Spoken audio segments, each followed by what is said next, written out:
The David Pakman Show at davidpakman.com. Okay, let's be honest. The latest jobs report was not great. About 115,000 new jobs were created. The amount we need just to keep up with the growth of the population is 90,000. So really only about 25,000 jobs above and beyond that. We have to put this in context, though, because how Mitt Romney is using this for political gain should give everybody the chills, Lewis. It really should.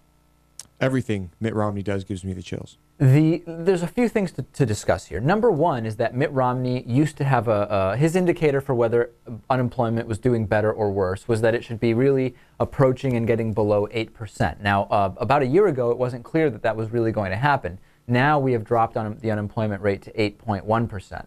Now Mitt Romney is changing that barometer. He says, listen, unless we're closing in on 4% unemployment, this is really nothing for President Obama to cheer about. I understand, though, and I want to be completely clear with you because I know I'll get emails about this. A lot of the reason the unemployment rate has gone down is because as people's unemployment benefits expire and they drop out of the regularly filing unemployment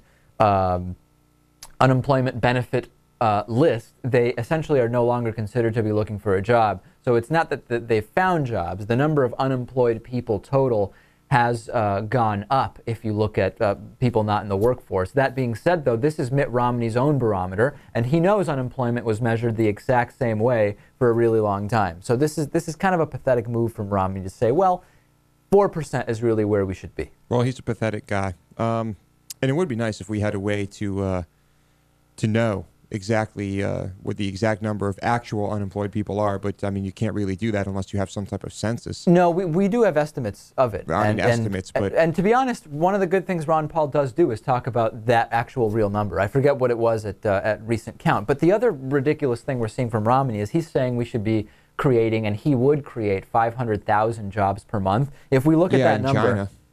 That's happy. Yeah, right. Well, we'll get to that. In the last 50 years, we have only had 5 months where we created 500,000 jobs. One of them was under Clinton. There was one under Reagan. I don't have the other 3 in front of me. So this Mitt Romney, to suggest that, must be living in a fantasy world. I guess the same type of fantasy world where his dog Seamus Romney likes riding on the roof of the car. Right, right. Similar it's a type of thing. Place.